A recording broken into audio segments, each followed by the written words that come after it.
Well, we've got Ben Gelderen here, he's principal of Nungalinya College. Now, Ben, it's great to have you along. Great being here today. It's been such an encouraging day. It's good, John. Yeah. Now, you've been principal for how long? This is my fourth year. Fourth year. It does fly. Yeah, but there's always a lot more to learn. So yeah. Now, I was reading the annual report. Like you were sharing how, or I guess why it is that Indigenous students love coming here. Yeah. So yeah.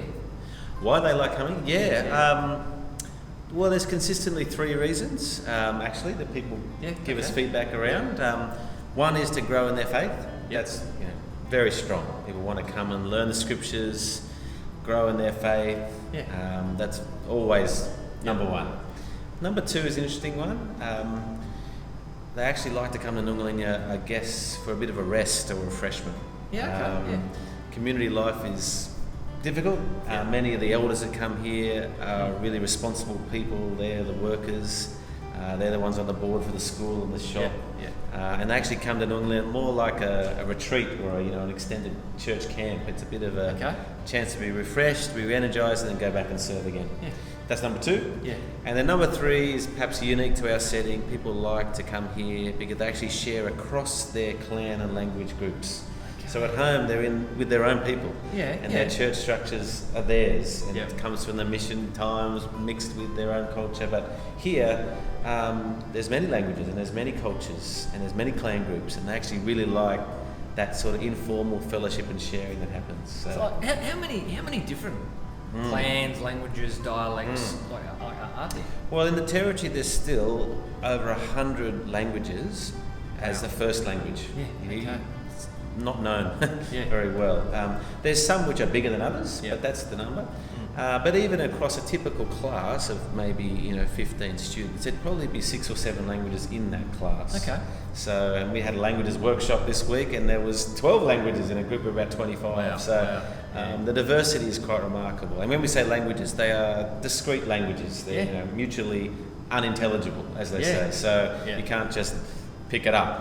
It's another language. No, it's the highlight of coming to chapel, hearing the same song sung 12 different times in 12 different languages. Totally. Yeah, it's beautiful. But now, again, just briefly, so the federal government pays to fly Aboriginal people in, to accommodate them. Yes. And then Christians and churches like us, we pay for the staff.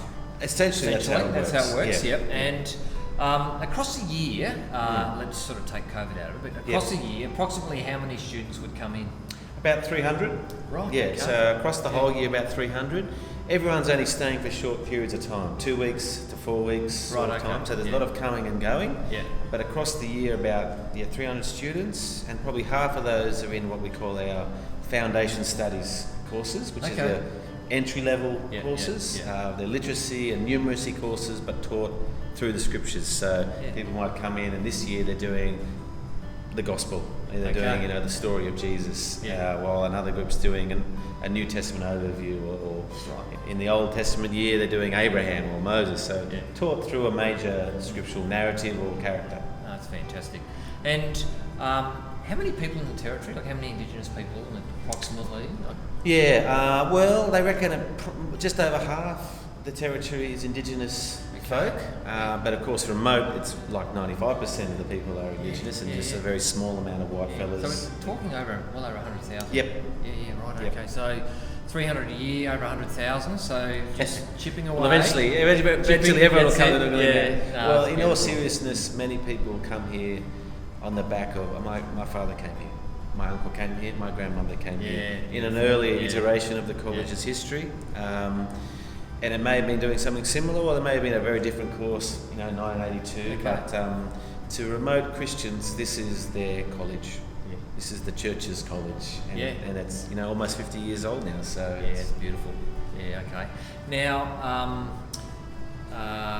BCA has been partnering and helping to fund staff here. We've had Jim Watson here for 6 years nearly. He's gone off to work in non-territory schools. Excellent. Now, and we've got Ruth here.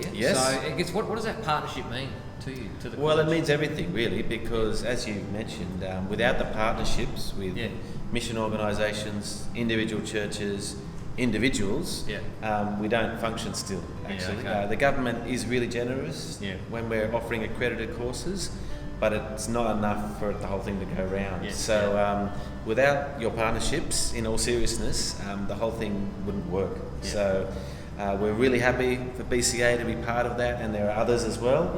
And they're sometime for a season, some have been long-term partners, but in all honesty, it means everything to be partnering with other Christians who are praying for us, financially supporting us so we can have staff here, and so the whole good ship Nungalinya can keep floating. No, that's good, mate. Well, on that point, how can we pray for you and the college as we this year? Look, there's some good things happening this year.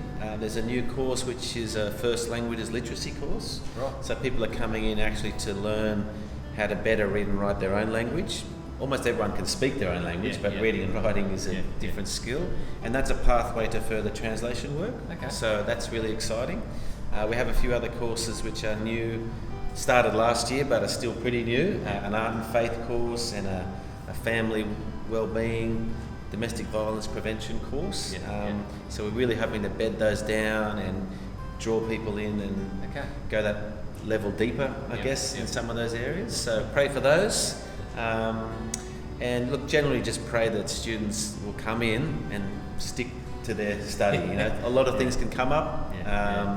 There's a lot of ceremonies and funeral life that they're really important things, but they can swamp people, so that they'll keep prioritising coming to grow in their faith and share and grow together. That's great, mate. Well, thanks for your time, and again, thanks. It's been so good being here today. Great, thanks, John. Thanks, Vic. Okay.